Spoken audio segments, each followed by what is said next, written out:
हरे राम राम राम हरे हरे, हरे कृष्ण कृष्ण कृष्ण हरे हरे.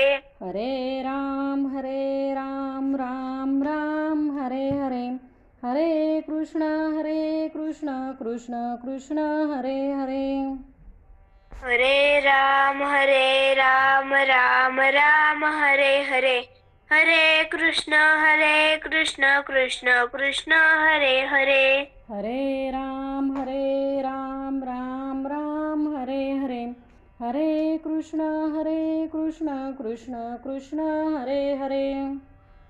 हरे राम राम राम हरे हरे, हरे कृष्ण कृष्ण कृष्ण हरे हरे. पुंडलीकवरधारी विठ्ठल श्री ज्ञानदेव तुकाराम. पंढरीनाथ भगवान की जय. माऊली ज्ञानेश्वर महाराज की जय. जगद्गुरु तुकाराम महाराज की जय. सब संतन की जय. जय जय रघुवीर समर्थ. गुरुर्ब्रह्मा गुरुर्विष्णू गुरुर्देव महेश्वरा, गुरु साक्षात परब्रह्म तस्मै श्री गुरुवे नमः. वक्रतुंड महाकाय सूर्यकोटि समप्रभ, निर्विघ्नं कुरु मे देव सर्वकार्येषु सर्वदा. ओम नमो महायोगपीठे तटे भीमरथ्यं, वरं पुण्डरीकाय दातुं मुनीन्द्रे. समागत्य तिष्ठन्तमानन्दकन्दं, परब्रह्मलिङ्गं भजे पाण्डुरङ्गं. परब्रह्मलिङ्गं भजे पाण्डुरङ्गं. कलावद्यजीवोद्धरार्थावतारं, कलाकाङ्कतेजोदिकामोदिवकं. खलानीशपादापदोदार्हदक्षं, समाधिस्थमूर्तिं भजे ज्ञानदेवं. समाधिस्थमूर्तिं भजे ज्ञानदेवं. सुखासारिखे पूर्णवैराग्य ज्याचे, वशिष्ठा परिज्ञान योगेश्वराचे. कवी वाल्मिका सारिखा मान्य ऐसा, नमस्कार माझा श्री सद्गुरु रामदासा. जय जय रघुवीर समर्थ.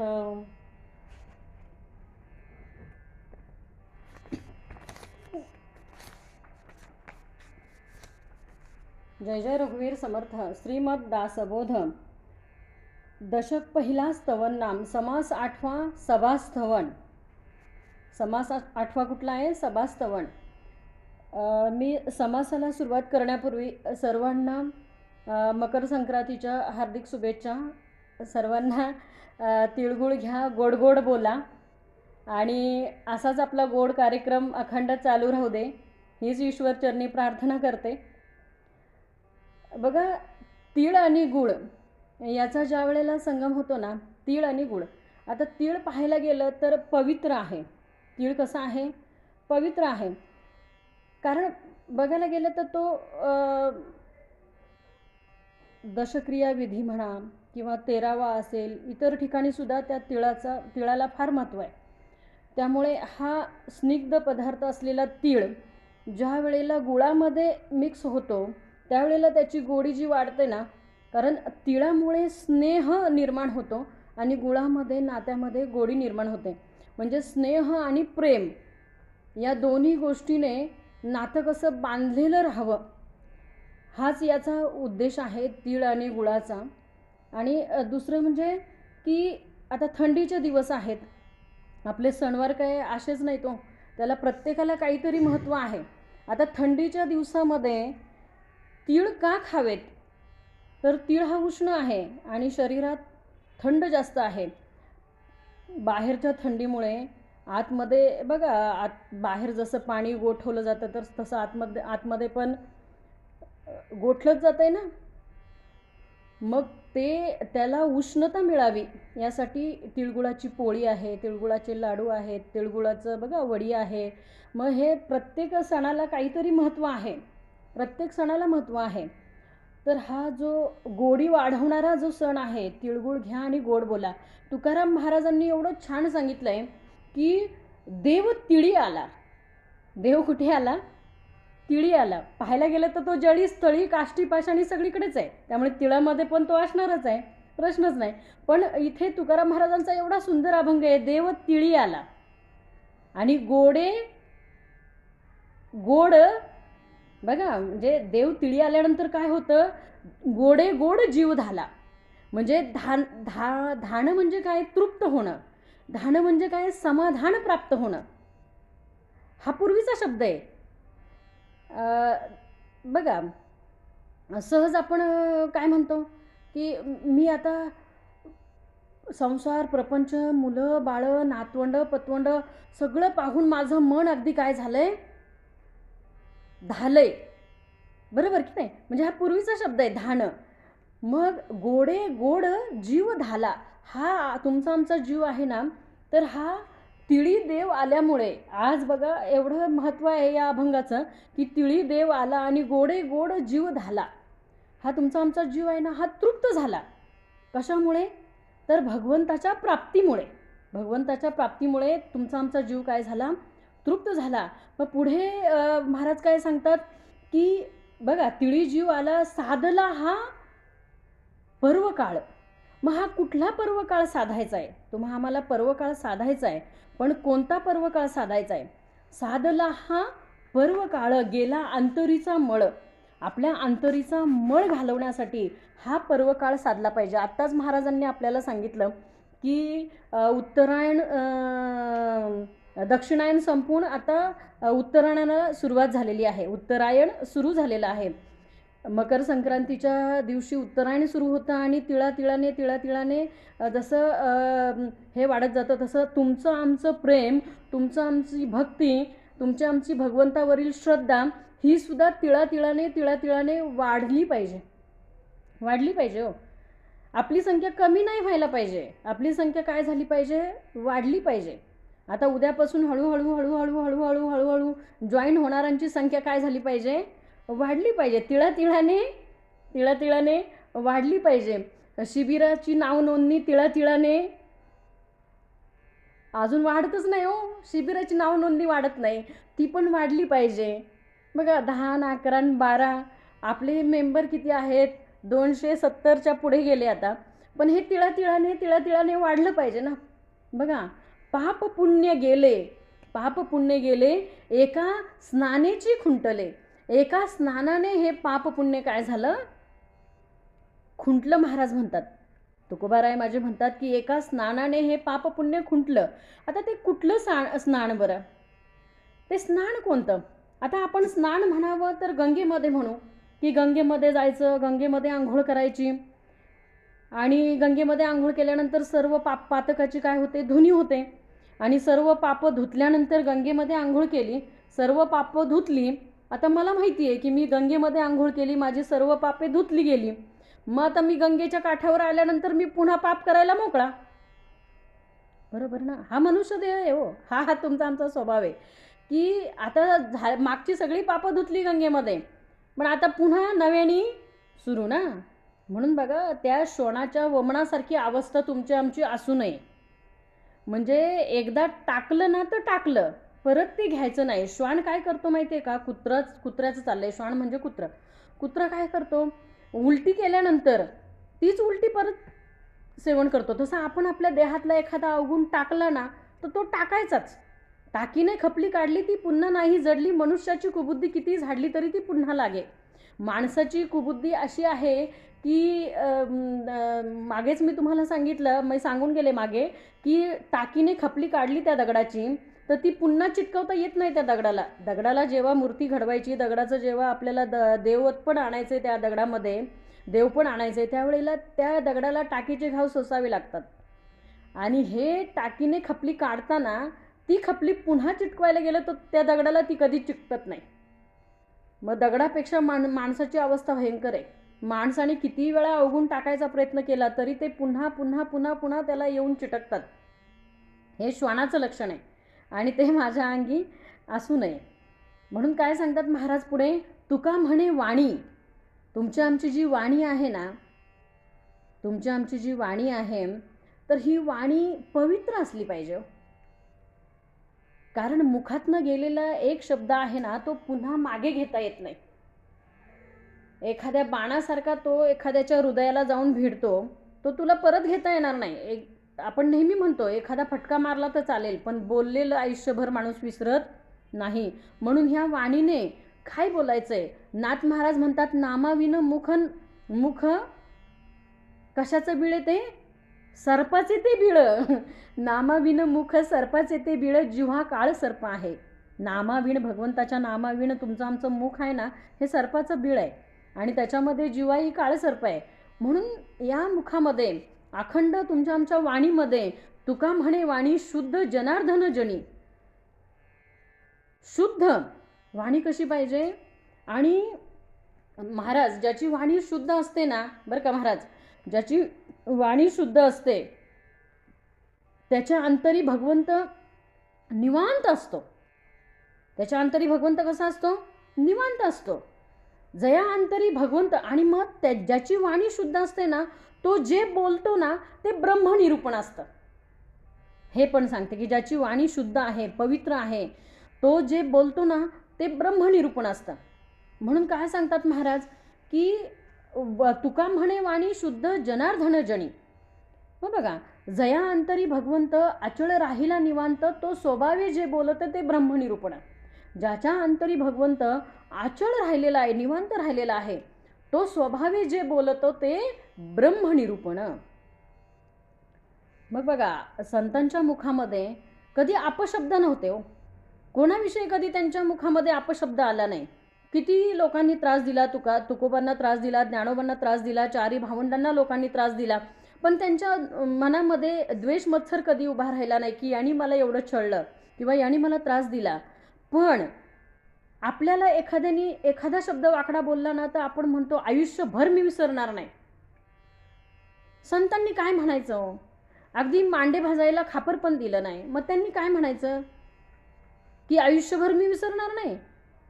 अहो, त्यावेळेला मुक्ताबाई बोलल्या की अरे दादा, ही सगळी आपलीच आहेत, रागे कोणावर यायचंय, रागे कोणावर भरायचंय, हे सगळे आपलेच आहेत.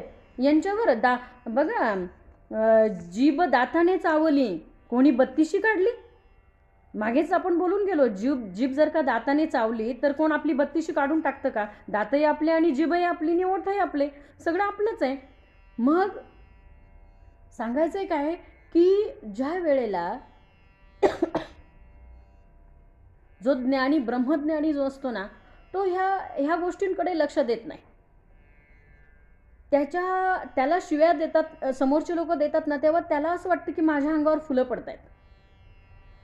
कारण पहिली त्यांच्या अंतःकरणी ही भावना असते की जे मी घेतलंच नाही ते माझ्याकडे येईल कसं. बरोबर ना. दुसऱ्याने मला वाईट बोललेलं जर का मी माझ्याकडे घेतलंच नाही तर ते माझ्याकडे येईल कसं, येणारच नाही. म्हणून दुसऱ्याने कितीही बोलू दे, पण आपण आपल्या मनाला ते किती लावून घ्यायचं पाहावे आपण असे आपण. म्हणून ही आपली वृत्ती आहे ना, हळूहळू हळूहळू तिळातिळाने आपल्याला आपली वृत्ती पण शांत करता आली पाहिजे. आपली खवळणारी वृत्ती बघा, आपली वृत्ती अखंड खवळत असते. आपली वृत्ती सुद्धा काय होत असते, अखंड खवळत असते. तर ही सुद्धा हळूहळू काय करता आली पाहिजे, शांत शांत शांत करता आली पाहिजे. करी वृत्ती जो संत तो संत जाणा. जो वृत्ती संत करतो ना, जो आपली वृत्ती हळूहळू संत करतो ना, तो संत पदाला कधी जाईल ना, हे आपल्याला पण कळणार नाही ना. आणि संत पदाला जाण्यासाठी काय करायला पाहिजे, तर संत पदाला जाण्यासाठी काय करायचं, लोकांचे बघा जे काही वाईट बोल असतील ते मला अखंड जनी निंद ते सर्व सोडून द्यावे आणि जनी वंद ते सर्व भावे करा. बघा, नीच शब्द, जनी नीच शब्द शोषित जावे. अखंड नीच शब्द, मनाच्या श्लोकामध्ये समर्थांनी किती किती काय काय सांगितलंय आपल्याला की नीच शब्द आहेत ना, ते अखंड सहन करता आले पाहिजे, अखंड सोसले पाहिजे. जनी नीच शब्द शोषित जावे. मग ही सोशिकता, सहनशीलता तुमच्या आमच्या देहामध्ये आहे का, हे पण आपण पाहिलं पाहिजे. आणि नसेल तर ती पण तिळातिळाने आपल्याला वाढवता आली पाहिजे. बघा, थोडक्यात आज मकर संक्रांतीचं महत्त्व सांगायचं म्हणून तुकोबांचा अभंग 4 चरणाचा थोडक्यात घेतला. आता आपण आपल्या विषयाकडे वळायला हरकत नाही. तर आपला विषय आहे श्रीमद दासबोध दशक पहिला स्तवन नाम आणि समास 8वा सभास्तवन. समास 8वा कुठला आहे? सभास्तवन. मग आता सभा म्हणजे काय हो? रामकृष्ण. सभा म्हणजे काय? सभास्तवन. मग बघा, एखाद्या उद्देशाने, एखाद्या वेळी, एखाद्या स्थळी, स्थळ, वेळ आणि उद्देश, एखाद्या उद्देशाने, एखाद्या नियोजित वेळी, नियोजित स्थळी जेव्हा ठराविक लोक एकत्र येतात, याला सभा म्हणतात. मग आता तुमची आमची चालू आहे ती काय आहे? सभाच आहे. ही आपली काय हो? ही सभाच आहे. समर्थांनी समासामध्ये हेच सगळं पुढे सांगितलंय की या सभेमध्ये आपल्याला काय काय काय काय काय कशाकशाची प्राप्ती होते. ही जी आध्यात्मिक सभा आहे, कीर्तन असेल, प्रवचन असेल, निरूपण असेल, ही जी आध्यात्मिक सभा आहे, तर ह्या सभेमध्ये स्पीकर म्यूट करा शरद महाराज, काढू नका. मध्ये मला बोललं तर इथं रेकॉर्डिंग चालू आहे. कोणीही स्पीकर काढायचे नाही. काय होतंय इथं रेकॉर्डिंगमध्ये हे सगळं आता रेकॉर्ड झालं, त्यामुळे तसं करू नका कोणी.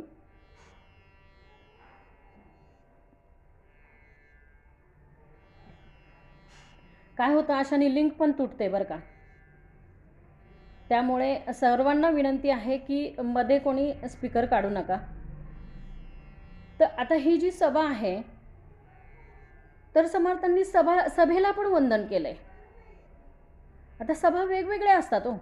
एक ग्रामसभा असते बघा. अगदी प्रत्येक क्षेत्रामध्ये, अगदी एखादी कंपनी असेल तरी तिथं मीटिंग असते, म्हणजेच ती सभा झाली. म्हणजे प्रत्येक ठिकाणी सभेला एवढं महत्त्व आहे. आता आपण सुद्धा हे गुगल मीटचं सुरू केलं आहे, याच्यातसुद्धा आपल्याला किती वेळा सभा घ्यावी लागते हो. आता ही सुद्धा आपली रोजचीच तर सभा चालूच आहे, पण एखाद्या वेगळ्या मुद्द्यावर जर का आपल्याला विचार करायचा असेल तरी आपल्याला काय करावी लागते? नियोजित वेळ आपल्याला ठरवून, बाबा या वेळी आपल्याला 4 लोकांना या गोष्टीवर आपल्याला विचार करायचा आहे, याला म्हणायचं सभा. आता बघा, ग्रामसभेमध्ये गावातले विषय सोडवले जातात, तसं या हरिकीर्तन सभेमध्ये कीर्तन असेल, प्रवचन असेल, या सभेमध्ये महाभारत, रामायण, आपले ऋषीमुनी जे ज्ञानी आहेत, पंडित आहेत, ब्रह्मज्ञानी आहेत, तर या सर्वांचं काय कळतं आपल्याला की यांनी बाबा काय काय कार्य केलं आहे. बघा, रामायण म्हणजे काय, महाभारत म्हणजे काय, सीता म्हणजे काय, राम कोण आहे. बघा, आता आपल्या नवीन पिढीला रामही माहीत नाही आणि सीताही माहीत नाही. पण याच्यातनं काय होणार की बघा, पुढच्या पिढीपर्यंत हे ज्ञान पुढे पुढच्या पिढीपर्यंत हे ज्ञान जावं, म्हणून ह्या खरं गरज आहे या सभेची. आध्यात्मिक सभेची काय आहे? गरज आहे. आता देवांची पण सभा एकदा भरली होती बरं का.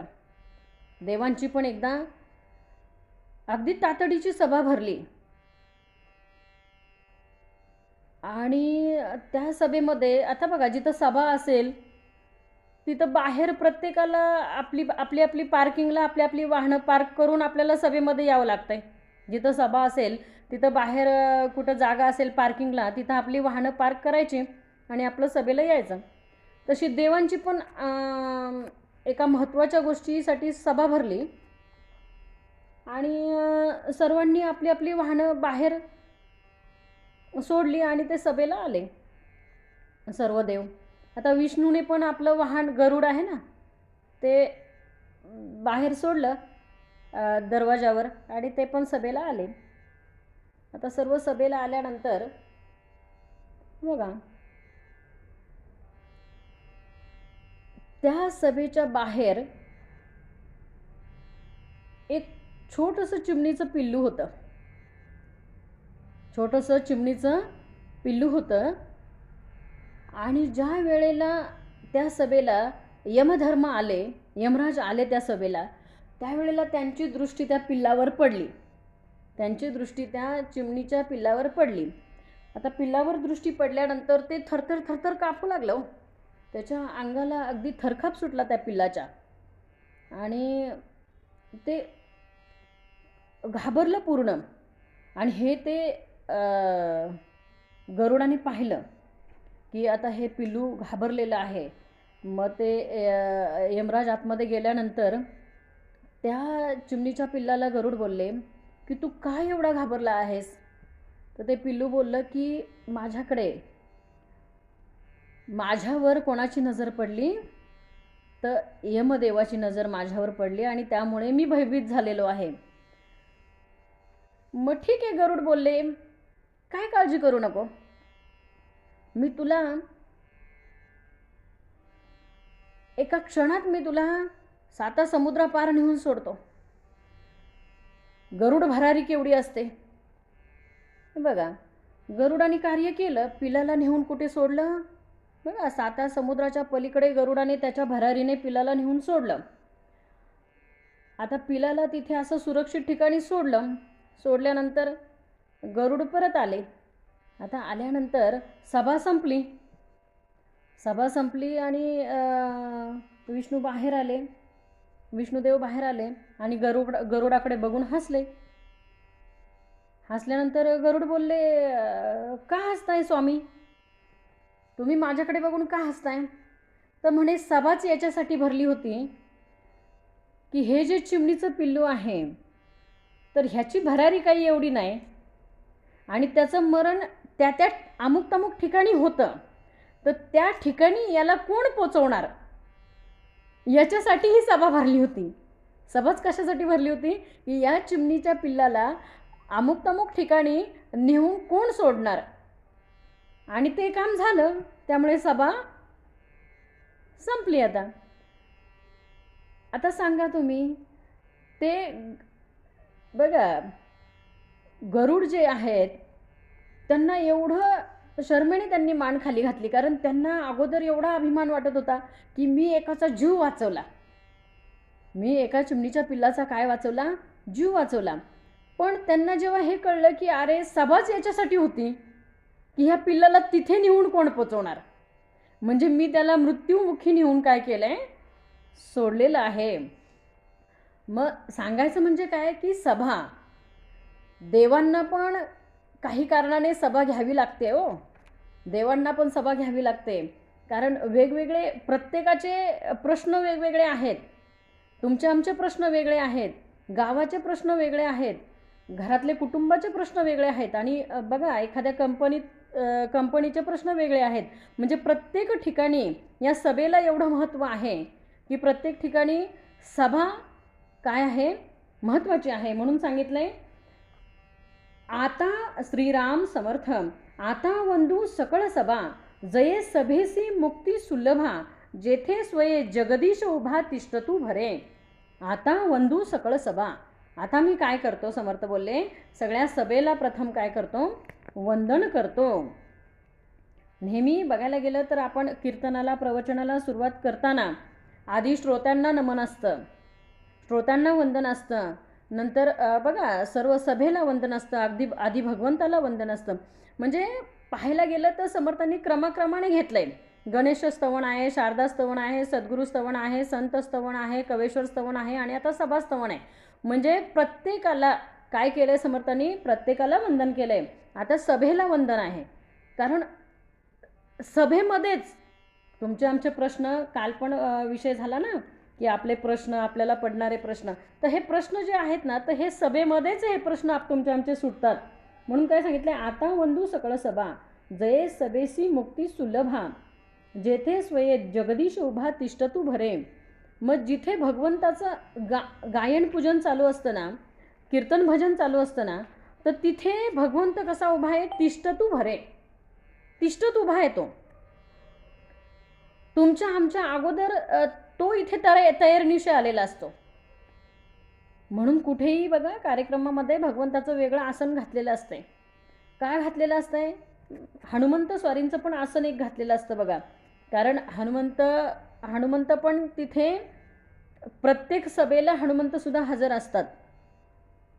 कारण हनुमंताने श्रीरामांकडनं वरच तसा मागून घेतलाय, प्रभू मज एकच वर द्यावा, ह्या चरणाच्या ठाई माझा निश्चल भाव असावा, कधी न चळावे चंचळ हे मन श्रीरामा या चरणापासून, जोवरी भूवरी रामकथा ही तोवरी जन्म असावा. जोवरी या भूतलावर जोपर्यंत रामकथा आहे तोपर्यंत माझा जन्म असावा, प्रभू मज एकच वर द्यावा. म्हणून हनुमंताला पण आसन घातलेलं असतं. म्हणजे बघायला गेलं तर हा जगदीश आहे ना, हा भगवंत आहे ना, हा परमात्मा तुमच्या आमच्या अगोदर इथं सभेला हजर आहे आणि तिष्ठतू भरे. आता वंदू सकळ सभा जये सभेसी मुक्ती सुलभा, जेथे स्वये जगदीश उभा तिष्ठतू भरे. तिष्ठत उभा आहे तो. कसा उभा आहे इथे? नाहम वसामी वैकुंठे योगिना हृदयरहो, मद्भक्त यत्र गायन तत्र तिष्ठमी नारदा. काय सांगितलंय? नाहम वसामी वैकुंठे योगिना हृदयरहो, मद्भक्त यत्र गायंती तत्र तिष्ठमी नारदा. माझे भक्त जिथे माझं ह्या श्लोकाचा अर्थ काय सांगितलाय की माझे भक्त जिथे माझं गायन पूजन करतात तिथे मी अखंड कसा आहे? तिष्ठत उभा आहे.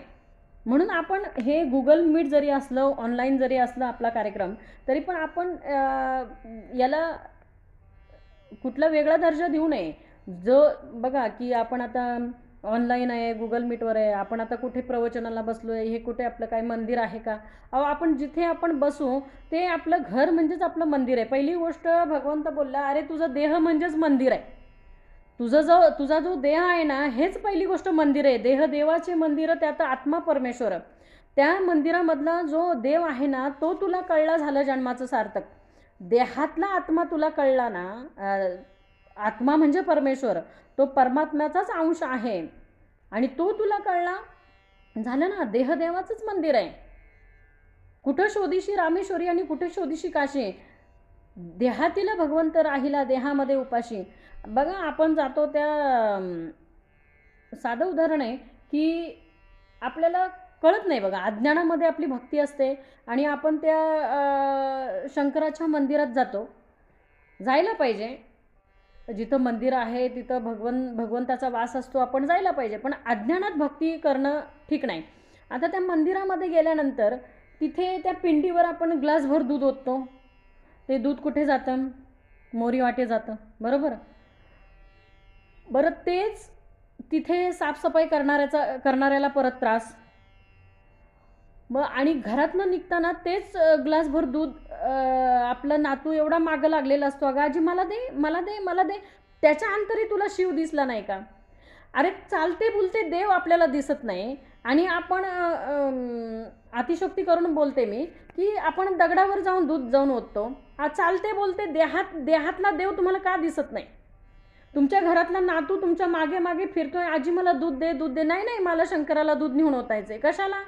तू तेच दूध जर का त्या नातवंडाला दिलं, त्याच्या अंतरी ते गेलं, ते झालं ना, ते शंकराला तिथे पावलं. हो, तू याला न देता तिथे जाऊन ओतलं ना, तर ते अजिबात तुला त्याची प्राप्ती होणार नाही.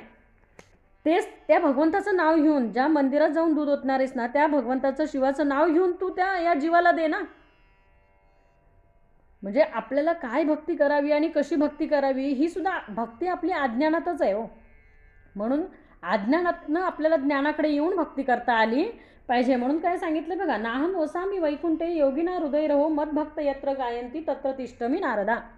माझे भक्त जिथे माझं गायन पूजन करतात तिथे अखंड कसा आहे मी नारदा तिष्ठत उभा आहे. पुढे सांगितलंय नाही वैकुंठीच्या ठाई. त्या श्लोकाचा ओवीमध्ये समर्थांनी सांगितलंय, नाही वैकुंठीच्या ठाई, नाही योगी याच्या हृदयी, माझे भक्त गाती ठाई ठाई, तेथे मी तिष्ठतू नारदा. नाही वैकुंठीच्या ठाई. काय म्हणतोय भगवंत? मी वैकुंठीच्या ठाई नाही, मी योगी यांच्या हृदयामध्ये पण नाही, माझे भक्त गाती ठाई ठाई तेथे मी तिष्ठतून अर्धा. म्हणजे भगवंताला काय आवडतंय हो, की अखंड निष्काम श्री सेवा दास्य भक्ती, एवढं भगवंताला आवडतंय. कामनेची पण नको करू, कारण कामनेने फळ जोडे, निष्काम भजने भगवंत जोडे.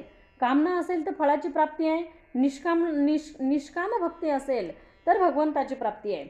आणि भगवंताची प्राप्ती करून घ्यायची असेल तर अखंड काय करायला पाहिजे, निष्काम श्री सेवा दास्य भक्ती करता आली पाहिजे. या कारणे सभा श्रेष्ठ भक्त गाती ते वैकुंठ, हे आपलं वैकुंठ आहे. समर्थ सांगतायत, मी बोलत नाही. जिथे भक्त गाती ना ते वैकुंठ आहे. वैकुंठ पाहायला दुसरीकडे कुठं जायची आवश्यकता नाही हो. काय सांगितलं, या कारणे सभा श्रेष्ठ भक्त गाती ते वैकुंठ, नाम घोष गडगडाट जय जयकार गरजती. बघा केवढा जय जयकार भगवंताच्या नामाचा चाललाय हो. काल सुद्धा महाराजांनी हर हर महादेव, बरोबर ना, हा बघा नामघोष आहे, भगवंताच्या नामाचा जय जयकार आहे. आणि ते भगवंताला आवडतंय हो. म्हणजे भगवंताला काय आवडतंय की स्तुती, आपण सुद्धा स्तुती कोणाची करायची आहे, स्तुती करावी भगवंताची, व्यर्थ करू नये नराची. स्तुती करण्यासाठी योग्य कोण आहे तर भगवंताशिवाय दुसरा कोणी स्तुती करण्यासाठी योग्य नाही हो. आपण स्तुती कशासाठी करत असतो माहिती आहे का, की मला काहीतरी प्राप्त. बघा आपण ज्या वेळेला पतीशी गोड गोड बोलतो ना, त्यावेळेला त्यांच्या लगेच लक्षात येतं. ते म्हणतात तुला काय पाहिजे ते सांग, तू त्याशिवाय एवढी गोड माझ्याशी बोलणार नाही ना. मग बघा मग काय सांगितलं की या कारणे सभा श्रेष्ठ भक्त गाती ते वैकुंठ, नाम घोष गडगडाट जय जयकार गरजते. मग अखंड जय जयकार मला त्या भगवंताचा करता आला पाहिजे.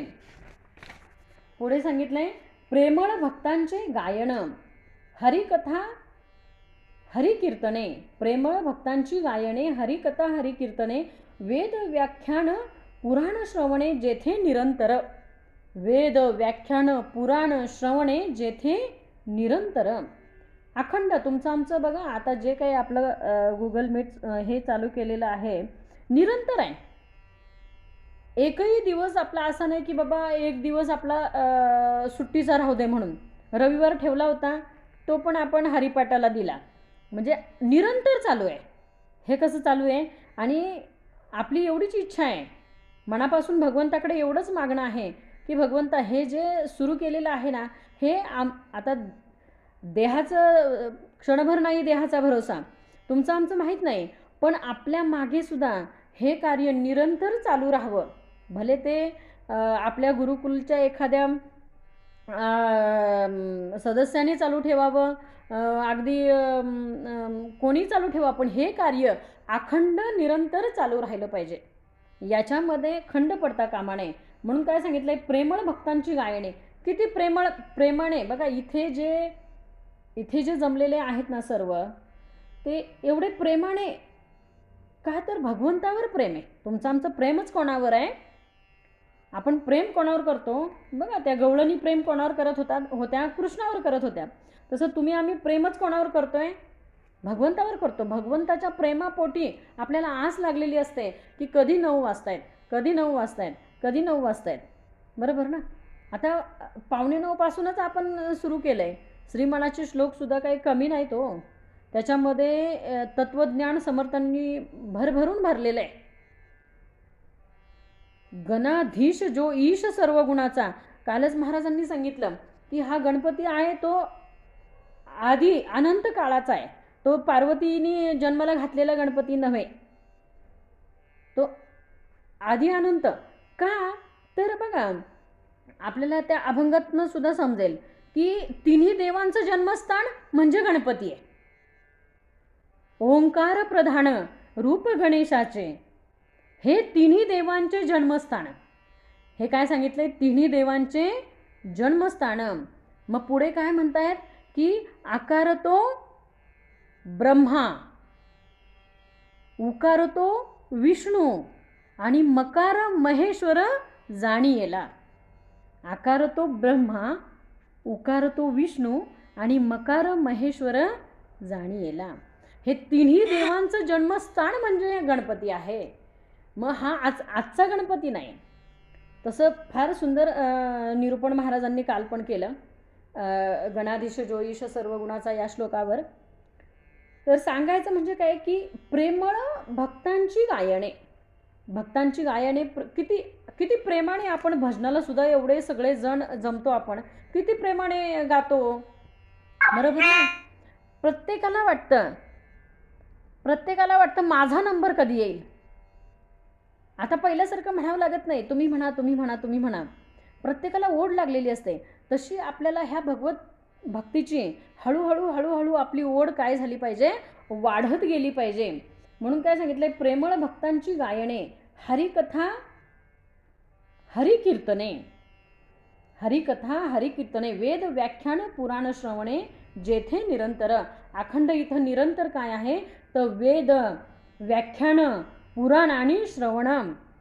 सोमवारी ज्ञानेश्वरी आहे, मंगळवारी दासबोध आहे, बुधवारी एकनाथी भागवत आहे, गुरुवारी वेगवेगळे आवडीचे विषय महाराजांचे आहेत, शुक्रवारी गाथा आहे, शनिवारी आपलं भजन आहे, रविवारी काय आहे रविवारी एक सुट्टीचा होता.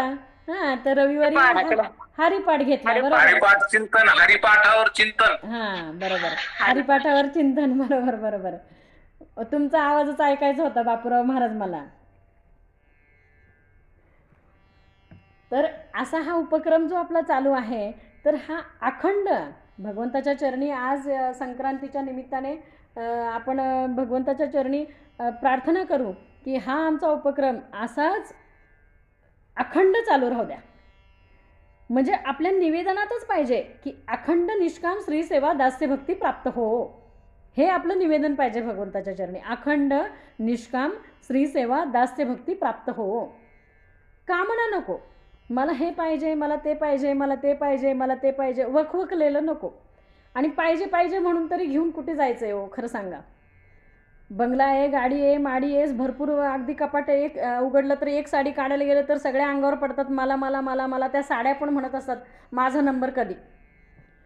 म्हणजे एक काढायला गेलं ना की बाकीच्या 4 अंगावर का पडतात माहिती आहे का, की त्यांना वाटतं की आमचा नंबर कधी. काही वेळेला एका साडीचा वर्षानी नंबर येतो. मी माझं सांगते, तुमचं तुम्ही बघा. म्हणजे बघायला गेलं तर ही अवस्था आहे हो. तसं आपण काय करायला पाहिजे माहिती आहे का, की अखंड या संसारात न गुंता, हा संसाराचा गुंता आहे. अहो, माऊलींचा एवढा सुंदर अभंग आहे. माऊली बघा, माऊलींच्या त्या अभंगामध्ये भगवंताला म्हणतात, अरे कान्होबाई असं का केलंस रे तू. कान्होबा तुझी घोंगडी चांगली आम्हासी का दिली वांगुली रे. तुझी घोंगडी कशी आहे कान्होबा, चांगली आहे, आणि आम्हासी का दिली वांगुली रे. मग त्याची घोंगडी कशी आहे बघा, स्वगत सच्चिदानंद मिळून सत्वगुणाने विणली रे.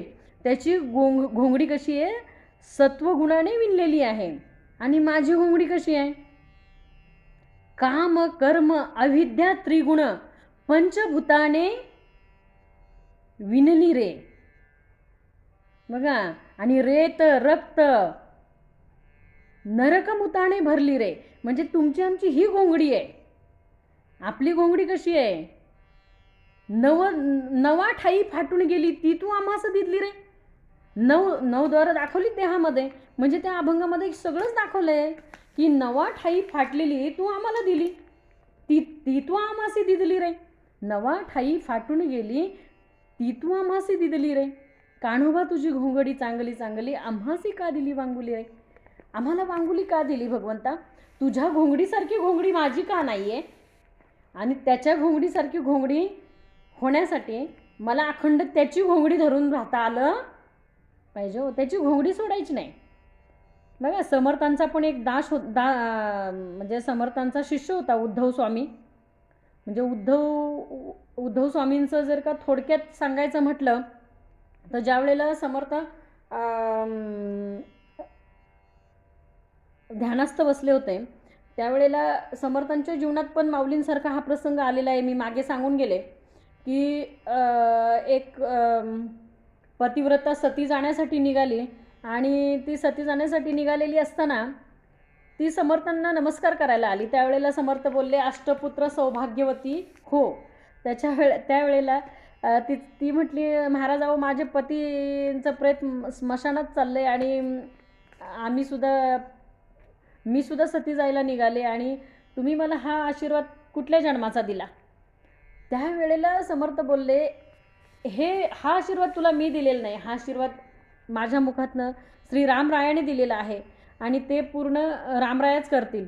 प्रेत इकडे आणा. मग प्रेत आणल्यानंतर समर्थांनी काय असेल ते कमंडलूतलं पाणी वगैरे शिंपडून प्रेत सजीव केल्यानंतर जे कोणी ते गृहस्थ होते तर त्यांना समर्थांनी काय सांगितलं बघा. आता समर्थांनी आशीर्वादच काय दिला होता की अष्टपुत्र सौभाग्यवती हो. त्यामुळे त्यांचं तिथनं पुढं त्यांचं आडनावच अष्टपुत्रे झालं आणि त्यांना 8 पुत्र झाले आणि त्यांनी त्यांचा पहिला पुत्र समर्थांच्या चरणी आणून सोडला, तो उद्धव स्वामी. आणि तो समर्थांचा पहिला शिष्य. तर उद्धवाला एका घरी भिक्षा मागायला उद्धव स्वामी गेलेले असताना उद्धव स्वामींना एका पंडितांनी म्हणजे जे भविष्य जाणणारे पंडित त्यांनी त्या उद्धवाला सांगितलं की बाबा रे तुझं या 12 तासात तुझा काय मृत्यू आहे. आता असं सांगितल्यानंतर उद्धव स्वामी घाबरल्यानंतर समर्थांकडे आले. समर्थ म्हणले, अरे तुला ताप का एवढा भरलाय, काय झालं, तू एवढा थरथर कापतोस का. तर त्यावेळेला उद्धव स्वामींनी सांगितलं की असं मला त्यांनी सांगितलं की तुझा मृत्यू आहे. त्यामुळे समर्थ म्हणले, घाबरू नकोस, ही माझी जी घोंगडी आहे ना, ह्या घोंगडीवर तू बसून राहा, घोंगडी मात्र सोडायची नाही. तुला कोणीही बोलवायला येऊ देत पण तू काय घोंगडी सोडू नको. मग बघा यमदेव आहेत ना, वेगवेगळ्या रूपात आले पण उद्धवाने काही घोंगडी सोडली नाही आज्ञेप्रमाणे की मी घोंगडी सोडणार नाही. ती वेळ गेली, काळ पण गेला. मग तसं पाहायला गेलं तर आपण काय म्हणतो की ब्रह्मदेवाने लिहिलेलं जे आपल्या कपाळावर आहे तर ते कोणीही बदलू शकत नाही.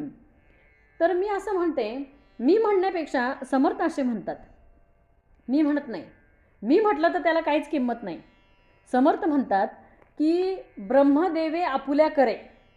मग ब्रह्मदेवाने आपल्या हाताने ब्रह्मदेवे आपुल्या करे लिहिली असतील दुष्ट अक्षरे, सद्गुरु चरण संपर्क शिरे, दुष्ट अक्षरे ती शुभ होती.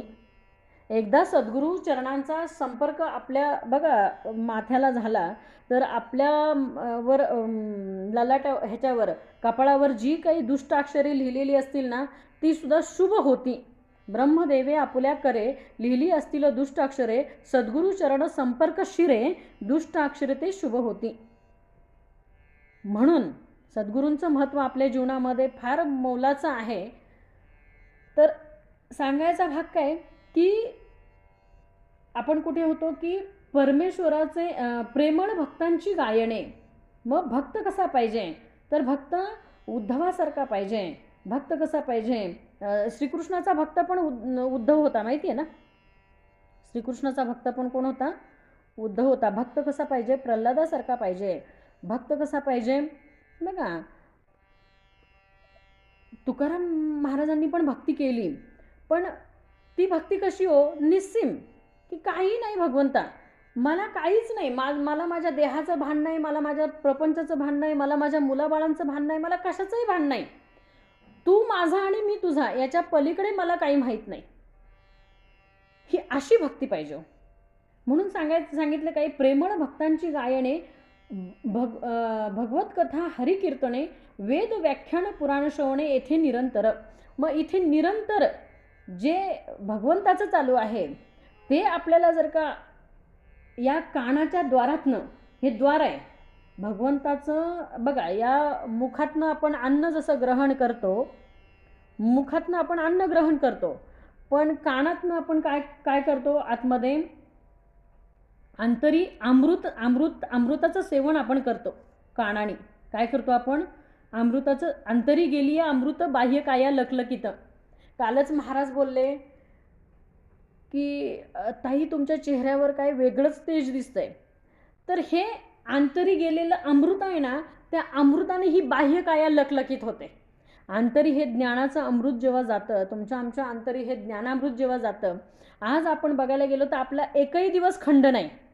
आपण हे ज्ञानामृत प्राशन करत आहोत, आपला एकही दिवस खंड नाही. आहे का खंड? मग हे अखंड तुमचं आमचं काय चाललंय? ज्ञानामृत सेवन चाललंय. आणि याच्यामुळे बाह्य काया कशी झाली? लखलखित झाली. आणि लोक म्हणतात, अरे तुम्ही कुठल्या गिरणीचं पीठ खाता? तुम्ही नेमकं कोणत्या गिरणीचं पीठ खाता?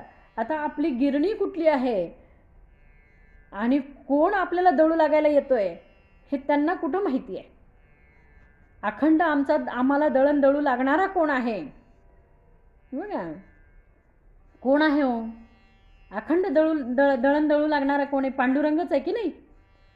जणीला अखंड दळण दळू लागणारा कोण आहे? पांडुरंग आहे. कारण अखंड ती त्याच्या नामस्मरणात आहे. म्हणून सांगितलं काय की वेद व्याख्यान पुराण श्रवणे येथे निरंतर. येथे अखंड काय आहे? भगवंताचंच आहे. आणि ते मला आतमध्ये घेण्यासाठी नुसते कानच नाही, कान पण कमी पडतायत आपल्याला. आम्हाला कान सुद्धा कमी पडतायत. म्हणून आपल्याला सर्वांगाचं कान करता आलं पाहिजे. सर्वांगाचे करुणी कान श्रोती व्हावे सावधान. सर्वांगाचं कान करायचं आहे. रोमारोमातनं आपल्याला श्रवण करायचं आहे. प्रत्येक रोमारोमातनं आपल्याला भगवंताचं श्रवण करायचं आहे. ज्या वेळेला बाजीप्रभू देशपांडे शिर उडवलंय आणि बोलले होते काय शिवाजी महाराजांना की तोफेचा आवाज आल्याशिवाय मी काय माझे हात थांबणार नाही. मग कान कुठे येतो? कान तर वरतीच आहेत की नाही? शिर उडवलंय आणि धडाने ते लढत होते. तोफांचा आवाज आल्यानंतर धड खाली पडलंय. म्हणजे सर्वांगाने ते श्रवण, त्यांनी ते तोफेचा आवाज श्रवण केला. तसं आपल्याला सुद्धा नुसते कानच नाही, सर्वांगाने आपल्याला हे श्रवण करता आलं पाहिजे. म्हणून काय सांगितलंय? प्रेमळ भक्तांची गायने, हरिकथा हरिकीर्तने, वेद व्याख्यान पुराण श्रवणे येथे निरंतर. परमेश्वराचे गुणानुवाद, नाना निरूपणाचे संवाद, अध्यात्म विद्या भेदाभेद मथन जेथे. काय होतं इथे? बघा सगळंच आपल्याला भेदाभेद, भेद अभेद, नाना निरूपणाचे संवाद. हा संवाद आहे. हा काय आहे? संवाद आहे. परमेश्वराचे गुणानुवाद, परमेश्वराचे गुण इथे काय होतात? प्रगट होतात या सभेमध्ये. नाना समाधाने तृप्ती, अखंड मनाची काय होते? इथे तृप्ती होते. नाना आशंका निवृत्ती, सगळ्या आशंका काय होतात? निवृत्त होतात. चित्त बैसे ध्यानमूर्ती वाघविलास. तुमच्या आमच्या चित्ती काय बसलंय? काय बसते? ध्यानमूर्ती. मग ध्यानच कोणाचं करायचं आहे? अखंड ध्यान मला त्या भगवंताचं, आणि त्याचीच मूर्ती मला देहामध्ये साठवता आली पाहिजे. मग पुढे सांगितलं नाना प्रेमळ भाविक, नाना समाधानी तृप्ती, नाना आशंका निवृत्ती, चित्ती पैसे ध्यानमूर्ती वाघविळासे. भक्त प्रेमळ भाविक. भक्त कसा? प्रेमळ आणि भाविक. तोच इथे येणार हो. सभ्य सकोल सात्विक, रम्य रसाळ गायक निष्ठावंत. अखंड निष्ठा कुठे पाहिजे? भगवंताच्या चरणी पाहिजे. निष्ठी करायची नाही. कर्मशीळ, आचारशीळ, दानशीळ, धर्मशीळ, शुचिस्मंत, पुण्यशीळ, अंतर्शुद्ध, कृपाळू. कसे भक्त आहेत? शुचिस्मंत, पुण्यशीळ, अंतर्शुद्ध, कृपाळू, योगी, वितरागी, उदास, नेमक, निग्रह, तापस, विरक्त, निस्पृह, बहुवस, अरण्यवासी. मग या सगळ्यांचे बघा कथा आपल्याला कुठे श्रवण करायला मिळतात? तर सभेमध्ये. दंडधारी, जठाधारी, नाथपंथी, मुद्राधारी, तेवढाच विषय राहिलाय आपला. तेवढाच विषय राहिलाय बघा महाराज आपल्याला.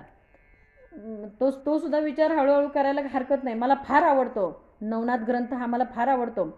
म्हणून काय सांगितलंय? दंडधारी, जठाधारी, नाथपंथी, मुद्राधारी, एक बाळ ब्रह्मचारी, योगेश्वर, पुरश्चरणी आणि तपस्वी, तीर्थवासी आणि मनस्वी, योगी आणि जनस्वी जनासारखे, मग हे कुठे कळेल तर सभेमध्ये. सिद्ध साधू आणि साधक, मंत्रयंत्र शोधक, एकनिष्ठ उपासक गुणग्राही.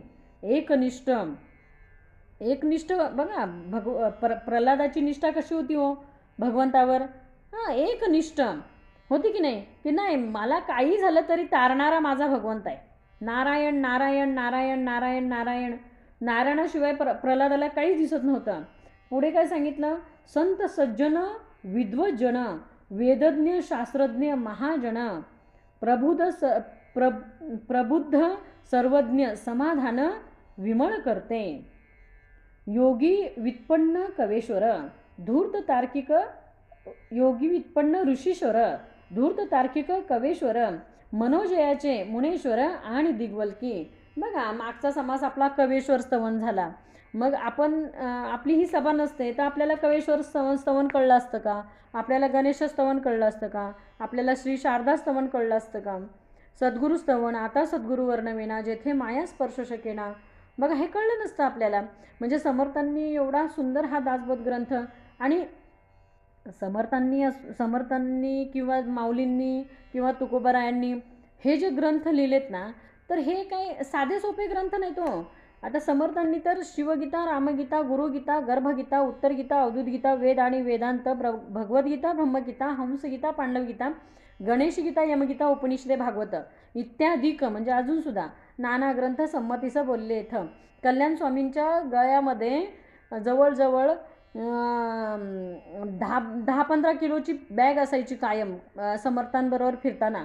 का तर समर्थ संदर्भ ग्रंथ कुठला मागतील सांगता येणार नाही, म्हणून सगळंच कल्याण स्वामींचं शरीर पण अगदी धष्टपुष्ट होतं. ते खालच्या त्या नदीवरनं केवढे मोठे मोठे हंड्यांनी पाणी वरती न्यायचं. तिथे हंडे आहेत बघा, ती कुठली कुरमुडी का काय नदी, तिथनं ते समर्थ कल्याण स्वामी पाणी न्यायचे समर्थांना. कपाची बाधा झाली होती त्यावेळेला, तिथलं साठलेलं पाणी नको म्हणून कल्याण स्वामी खालनं गड उतरून खाली येऊन पाणी वरती न्यायचे. पण बघायला गेलं तर समर्थांना ज्या वेळेला एखादा काय आठवलं नाही त्यावेळेला समर्थ कल्याण स्वामीला, अरे ते जरा बघू, तो ग्रंथ जरा बघू. म्हणजे या सगळ्या ग्रंथांना कोळून प्यायल्यानंतर हा सर्वांचा सार हा दासबोध ग्रंथ समर्थांनी लिहिलेला आहे. तसं ज्ञानेश्वर माऊलींनी सुद्धा ज्ञानेश्वरी लिहिली, तर ती सुद्धा भगवद्गीता पूर्ण अभ्यासली. भगवद्गीतेचं आता ज्ञानेश्वर माऊलींना किंवा समर्थांना अभ्यास करायची काही आवश्यकता नाही आहे, पण त्यांनी अभ्यास कशासाठी केला? तुम्हाला दाखवण्यासाठी. अरे अभ्यासानेच प्रगट व्हा. आणि अभ्यास समर्थांनी सांगितलं आहे, दिसा माझी काहीतरी ते लिहावे, दिसा माझी काहीतरी ते लिहावे. लिहिण्याची सवय मोडू नये हो, तुमच्या आमची लिहिण्याची सवय मोडू नये म्हणून दिसा माझी काहीतरी ते लिहावे. काहीतरी लिहिण्याचा एक नियम करा. दिसा माझी काहीतरी ते लिहावे, प्रसंगी अखंडित वाचित जावे. वये श्रेष्ठ रे धास्य त्याचे करावे, बरे बोलणे सत्य जीवित. दिसा माझी काहीतरी लिहिता आलं पाहिजे, काहीतरी लिहा. अखंड पाठांतर केलं पाहिजे. पुढचं पाठ मागचं सपाट असं नाही. पुढचं जेव्हा पाठ करतो आपण तेव्हा मागची उजळणी पण झाली पाहिजे. समजा आपल्याला आता हरिपाठाचे अभंग पाठ करायचे आहेत, की माझा पूर्ण हरिपाठ पाठ झाला पाहिजे, तर मी जर का पुढचे अभंग पाठ करत गेले तर मागचं सपाट होणार आहे. मग ते 2 दिवसांनी मागची पण उजळणी करता आली पाहिजे. म्हणून काय सांगितले बघा, संत सज्जन विद्वजन, वेदज्ञ शास्त्रज्ञ महाजन, प्रबुद्ध सर्वज्ञ, समाधान विमळ करते. हे कसे होते बघा, ह्यांची वृत्ती अखंड निवृत्त होती, ते वृत्तीमध्ये नव्हते कधी. आणि मन कसं होतं? समाधानी होतं. योगी व्युत्पन्न ऋषीश्वर, धूर्त तार्किक कवेश्वर, मनोजयाचे मुनीश्वर आदी दिग्वल्की, ब्रह्मज्ञानी आत्मज्ञानी, तत्वज्ञानी पिंडज्ञानी, योग्याभ्यासी योगज्ञानी, उदासीन ब्रह्मज्ञानी तत्वज्ञानी. तर ब्रह्मज्ञानी कोणाला म्हणायचं? मगाशीच सांगितलं की जया अंतरी भगवंत, अचळ राहिला निवांत, तो स्वभावे जे बोलतो ते ब्रह्मनिरूपण. ब्रह्मनिरूपण करणारा असतो तो ब्रह्मज्ञानी. ब्रह्मनिरूपण करणारा कोण असतो? ब्रह्मज्ञानी असतो. ब्रह्मज्ञानी कोणाला म्हणायचं? असे ब्रह्मज्ञानी बघायला गेलं तर दत्त, याज्ञवल्क, शुक आणि कपिल मुनी हे 4 ब्रह्मज्ञानी दाखवले.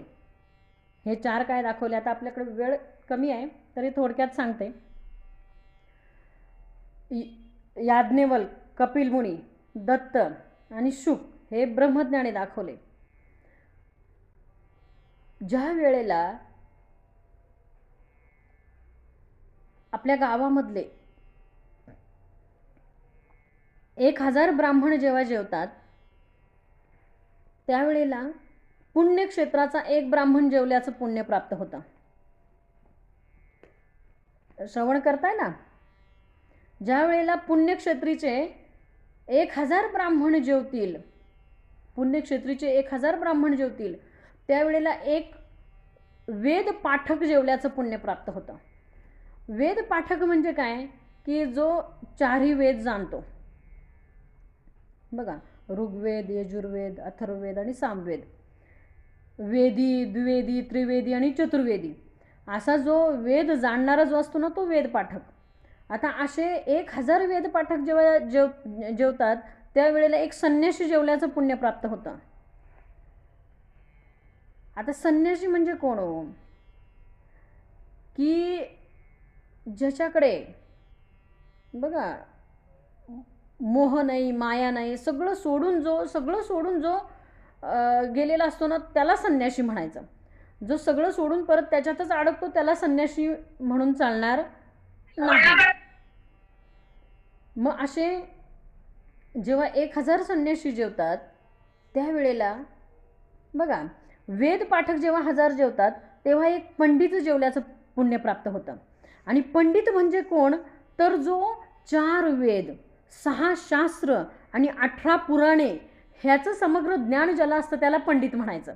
म्हणजे वेद पाठक 1000 जेवल्यानंतर एक पंडित जेवल्याचं पुण्य प्राप्त होतं. पंडित 1000 जेवल्यानंतर एक संन्यासी जेवल्याचं पुण्य प्राप्त होतं. असे संन्यासी 1000 जेवल्यानंतर बघा एक परमहंस जेवल्याचं पुण्य प्राप्त होतं. तर असे परमहंस किती दाखवलेत माहिती आहे का? कृतयुगामध्ये परमहंस सनकादिक आहेत, सनतकुमार आहेत. कृतयुगामध्ये सनतकुमार आहेत, त्रेतायुगामध्ये जनक आहे, द्वापार युगामध्ये उद्धव आहे आणि कलियुगामध्ये आद्य शंकराचार्य हे परमहंस सांगितले. असे परमहंस जेव्हा 1000 जेवतील त्यावेळेला एक ब्रह्मज्ञानी जेवल्याचं पुण्य प्राप्त होतं. आणि ब्रह्मज्ञानी मी तुम्हाला आत्ताच सांगितलं. ब्रह्मज्ञानी कोण? याज्ञवल्क आहे, शुक मुनी आहे, दत्त आहे आणि कपिल मुनी आहेत. तर हे ब्रह्मज्ञानी. आणि त्या पलीकडे जाऊन नाथ महाराजांनी सांगितलं की असे अनंत ब्रह्मव्यक्ती जेवले ना तरी ते नामधारकाची बरोबरी करू शकत नाही. म्हणजे साधा अडाणी जो फक्त भगवंताचं नाम घेतोय अशा नामधारकाची हे 1000 जरी ब्रह्मव्यक्ती असतील तरी त्या एका नामधारकाची बरोबरी करू शकत नाही. एवढं नाम काय सांगितलंय? सगळ्यात श्रेष्ठ सांगितलंय. आणि कलियुगामध्ये भक्ती जी आहे ना तर ती नामातच आहे. कलियुगामध्ये कुठलं कर्मकांड करायची आवश्यकता नाही, फक्त भगवंताचं नाम घ्या, ही नौका नक्की तरून जाणार आहे. मग पुढे सांगितलं बघा पंडित आणि पुराणिक. मग आता पंडित आत्ताच सांगितलं पंडित कोणाला म्हणायचं. विद्वांस आणि वैदिक, भट आणि पाठक यजुर्वेदी, महाभले महाश्रोत्री, याज्ञिक आणि अग्निहोत्री, वैद्य आणि पंचाक्षरी परोपकार करते, भूत भविष्य वर्तमान, जयास त्रिकाळाचे ज्ञान, बहुश्रुत निराभिमान निरापेक्षी, शांती क्षमा दयाशीळ, पवित्र आणि तत्वशीळ, अंतशुद्ध ज्ञानशीळ ईश्वरी पुरुष. हे कुठे कळतील? तर सभेमध्ये. ऐसे जे का सभा नायक जेथे नित्यानित्य विवेक. या सभेमध्ये नित्यानित्य काय आहे? विवेक आहे. नित्य आपल्याला विवेकाची प्राप्ती आहे की काय सार आहे, काय आसार आहे, काय पाप आहे, काय पुण्य आहे, काय खरं आहे, काय खोटं आहे. पहावे आपण असे आपण किती खरं बोलतो, किती खोटं बोलतो, किती पाप केलंय आपण, किती आपण पुण्य करतो. हे ज्याचा त्याला बघा जो तो आपला साक्षी आहे. दुसऱ्यांनी सांगायची पण आवश्यकता नाही. म्हणून जेथे श्रवणाचा उपाय आणि परमार्थ समुदाय जेथे जनासी तरुणोपाय सहजची होय. इथे सहजच तरुण जाणार आहे आपण. काय सांगितलंय? जेथे जनासी तरुणोपाय सहजची होय. इथे सहज आपली नौका पार होणार आहे. पण फक्त आपण इथे आळस केलं नाही पाहिजे. येथे आळस करू नका श्रोते हो, असं सांगितलंय समर्थांनी. उत्तम गुणांची मंडळी, सत्वधीर सत्वागळी, नित्य सुखाची नवाळी जेथे वसे. विद्या पात्र कळा पात्र, विशेष गुणांची अपात्रे, भगवंताची प्रीती पात्रे मिळाली जेथे. बघा, भगवंताला काय प्रिय आहे हे आपल्याला कधी कळेल? तर सभेमध्ये बसल्याशिवाय कळणार नाही. प्रवृत्ती अथवा निवृत्ती, प्रपंची आणि परमार्थी, गृहस्थाश्रमी, वानप्रस्थी, संन्यासादिक. बघा, प्रपंच म्हणजे काय, परमार्थ म्हणजे काय, गृहस्थाश्रम म्हणजे काय, वानप्रस्थाश्रम म्हणजे काय, या सगळ्याचं ज्ञान कुठं प्राप्त होईल? तर आपल्याला परमार्थामध्ये प्राप्त होणार आहे. वृद्ध तरुण आणि बाळ, पुरुष स्त्रियादिक सकळ, अखंड ध्याती, तमाळ निळ अंतर्यामी. अखंड काय सांगितलंय? अखंड त्या भगवंताचं अंतरी ध्यान करता आलं पाहिजे. ऐसे परमेश्वराचे जन. आपण कोणाचे जन आहोत? समर्थ काय म्हणतात? ऐसे परमेश्वराचे जन, आपण त्याचे जन आहोत. ऐसे परमेश्वराचे जन, त्यांची माझे अभिवंदन, म्हणजे त्यांना पण माझा नमस्कार आहे. जयाचे किती सुंदर ओवी आहे बघा. ऐसे परमेश्वराचे जन, त्यांची माझे अभिवंदन, जयाचेनी समाधान अकस्मात बाणे. ऐसी ये सवेचा गजर, जेथे माझा नमस्कार, तेथे नित्य निरंतर कीर्तने भगवंताची. समर्थ म्हणतात, जेथे नित्य निरंतर भगवंताची कीर्तने होतात तिथे त्या सभेला माझा काय आहे? नमस्कार आहे. जेथे भगवंताच्या मूर्ती, जेथे पाविजे उत्तम गती, इथे आपल्याला काय होणार आहे? उत्तम गती प्राप्त होणार आहे. आणि इथे तुम्ही भगवंताच्याच मूर्ती आहे असं समर्थ बोलतायत, की श्रवण करणारे श्रोते आणि सांगणारा वक्ता आहे, सगळी मला भगवंताचीच रूप दिसत आहेत. ऐसा निश्चय बहुता ग्रंथी महंत बोलिले. काय सांगितलंय? की महंतांनी सांगितलंय, मी सांगत नाही म्हणतात, स्वतःकडे घेत नाहीत बघा ते. कलो कीर्तन वरिष्ठ, कलियुगी काय सांगितलंय? कीर्तन वरिष्ठ सांगितलंय. आणि कीर्तन निरूपणमध्ये पण समर्थांनी सांगितलंय बघा, की कीर्तन कसं करायचं. कलियुगी कीर्तन करावे, केवळ कोमळ कुशळ गावे, कठीण कर्कश खुरट सांडावे एकीकडे. कठीण आहे, कर्कश आहे, खुरट आहे, ते एकीकडे सांडता आलं पाहिजे. कठीण नको, कर्कश नको, खुरट नको. कलियुगी कीर्तन करावे, केवळ कोमळ कुशळ गावे, असं सांगितलंय. की ते पुढे येईल आपल्याला कीर्तन भक्तीमध्ये. कलो कीर्तन वरिष्ठ, तेथे होय ते सभा श्रेष्ठ. कथा कीर्तने नाना नष्ट संदेह मावळती. कथा कीर्तने काय होईल? नाना नष्ट संदेह काय होणार आहे? आपले तुमच्याचे मावळणार आहे. आपण नेहमी म्हणतो की नाही, की कुठलेही प्रश्न पडले ना तर या आठवड्यामध्ये नक्की सुटणार आहे. निवेदन ठेवा भगवंताच्या चरणी. तुम्ही कोणाला विचारूच नका तुमचा प्रश्न, मी तर म्हणेल. म्हणजे माझा स्वतःचा अनुभव आहे म्हणून मी सांगते, की तुम्ही कोणाला तुमचा प्रश्न विचारूच नका. तो प्रश्न तुमच्या मनात धरून ठेवा. प्रचिती घ्या, प्रत्येकाने प्रचिती घ्या. तो प्रश्न तुम्हाला पडलेला प्रश्न तुमच्या मनात धरा. त्या आठवड्याभरात नाही सुटला तर मला तुम्ही सांगा, आणि सुटला तरी पण सांगा, की ताई मी हा प्रश्न माझ्या मनात धरला होता आणि तो या महाराजांच्या प्रवचनात पडलेला प्रश्न मला पुढच्या या प्रवचनात मला त्याचं उत्तर मिळालं. नक्की मिळणार. फक्त माझा देवावर तेवढा विश्वास पाहिजे. विश्वास आता निरूपणी मोक्ष लागे तक्षणी. माझा जर का निरूपणामध्ये, प्रवचनामध्ये, कीर्तनामध्ये विश्वास असेल ना, त्या क्षणाला मला मुक्ती आहे. अहो, मुक्तीसाठी किंवा ह्याच्यासाठी कुठं स्वर्गात जायची गरज नाही हो. इथेच मुक्ती आहे. सायुज्य मुक्ती इथंच दिलेली आहे. आत्ता आम्ही बसलोय ना, आपल्याला काही माहीत नाही. आपल्याला संसार माहीत नाही, प्रपंच माहीत नाही, काय माहीत. आम्ही 15 दिवस जातो की नाही ह्याला वारीला, आम्हाला मागची आठवण पण येत नाही. मी तर म्हणते मला कोणी फोनच करायचा नाही. म्हणजे एवढं आपण काय झालेलं असतो, देह भान विसरून आपण एकरूप झालेलो असतो. तसं त्या भगवंताच्या चरणी मला एकरूप होता आलं पाहिजे. 5 मिनटं मी जरा जास्त घेतले, त्यासाठी सर्वांची क्षमा मागते. इति श्री दासबोधे गुरु शिष्य संवादे सभास्तवन नाम समाज 8वा. जय जय रघुवीर समर्थम. आता विश्वात्मके देवे, येणे वाग्यज्ञ तोषावे, तोषोणी मज द्यावे, पसाय दान हे. जे खळांची व्यंकटी सांडो, तया सत्कर्मी रती वाढो, भूता परस्परे पडो, मैत्र जीवांचे. दुरितांचे तिमिर जाओ, विश्वस्वधर्म सूर्य पाहो, जो जे वांचिल तो ते लाहो, प्राणी जातम वर्षत सकळ मंगळी, ईश्वरनिष्ठांची मांदियाळी, अनवर्त भूमंडळी, भेट तू तया भूता, चला कल्पतरूचे आरव, चेतना चिंतामणीचे गाव, बोलती जे अर्णव, पियुषांचे चंद्रमेजे अलांछन, मार्तंड जे तापहीन, ते सर्वाही सदा सज्जन, सोय रे हो तू, किंबहुना सर्व सुखी, पूर्ण होऊनी तिही लोकी, भजी जो आदि पुरुषी, अखंडित आणि ग्रंथोपजीविये, विशेषी लोकीये, दृष्टादृष्ट विजये, होवा ऐजी, एथ म्हणे श्री विश्वेश्वराहो, हा होईल दान पसाओ, येणे वरे ज्ञानदेव सुखिया झाला, येणे वरे ज्ञानदेव सुखिया झाला, येणे वरे ज्ञानदेव सुखिया झाला. पुंडलिक वधार विठ्ठल श्री ज्ञानदेव तुकाराम. पंढरीनाथ भगवान की जय. माऊली ज्ञानेश्वर महाराज की जय. जगद्गुरु तुकाराम महाराज की जय. सब संतन की जय. जय जय रघुवीर समर्थ.